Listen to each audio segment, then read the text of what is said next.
The most important survivor of Le Sacre was Marie Rambert, from my point of view, because she was Nijinsky's assistant. She was the only other person who knew the whole ballet, every step, every person's role, all 47 different roles she knew. She could still sing. She was in her 90s already, but she would sing fragments and she would show me movements. So for me, it was extremely important to work with her. Also, I brought my initial drawings to her, and she criticized them. She told me what to use of Valentin Gross and what not, what was influenced by Isadora Duncan and what was really Nijinsky. She urged me to fight for rehearsal time. She said, when it comes to the time when you put this on stage, remember these words that I'm telling you. Ask for double the time that you're offered, because you will need it. And I asked her, why? And she says, because you will have to create each dancer like a sculpture.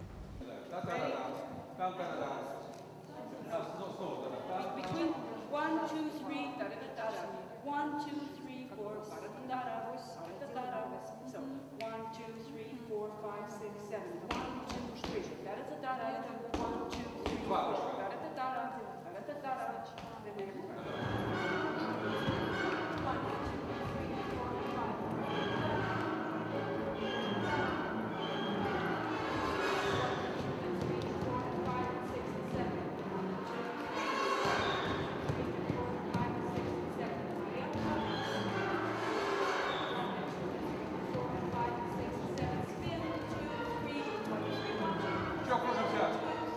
vamos cá, vá.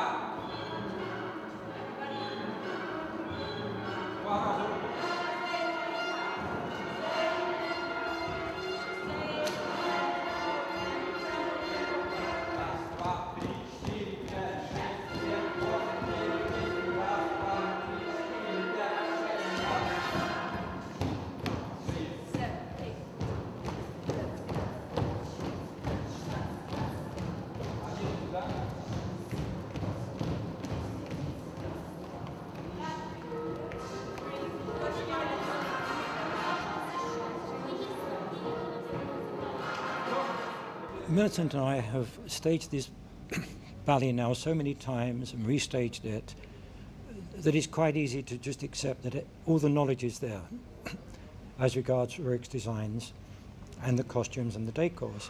But it wasn't the case when we started, because Rurich had lived in Russia. He'd left Russia at the time of the revolution, or just before the revolution.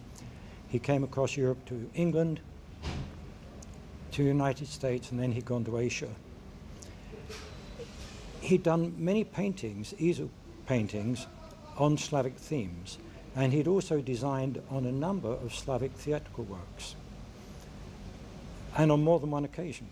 And he'd done variants for the designs.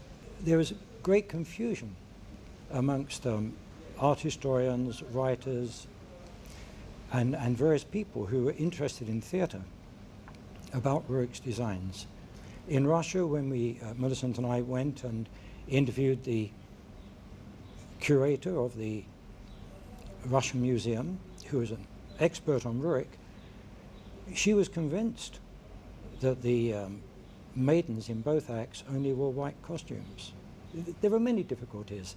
This, of course, was partly because the costumes had survived in the Western museums. Yes. And this was still the Soviet period. Yes. This was in the 80s, before Perestroika. Yeah. So she hadn't seen them, and she was so sure that we were wrong. It was necessary, first of all, before looking for the costumes, to find the designs and to clarify which ones were for the Rite of Spring and which ones for the Rite of Spring in 1913. That wasn't easy. And then it was a question of finding the costumes and the accessories. They were spread in various museums. And also, you know, in this whole process of working on the color and the aesthetic of Rurich as part of the Sacre, we did have the help of Rurich's son, Svetoslav, who was also a painter, a portraitist living in India. Rurich's costumes were made by Caffey in St. Petersburg, as it was then. And they were painted in Rurich's atelier by Rurich's students who helped him. And Svetoslav Rurich could tell from the brush strokes on the various costumes, we showed him photographs, which of his father's assistants have painted which costume? He looked at, he just took one of the samples that we'd brought to him, and he looks at this and he says, Shikatikana, who was the wife of Bilibin, the painter Bilibin, with Shikatikana. He says, yes, that's the way she made the stencils. One of the most amazing moments in the whole process of the research and the reconstruction and restaging up until now to this moment was that first dress rehearsal with the Joffrey in 1987 when we did the first production.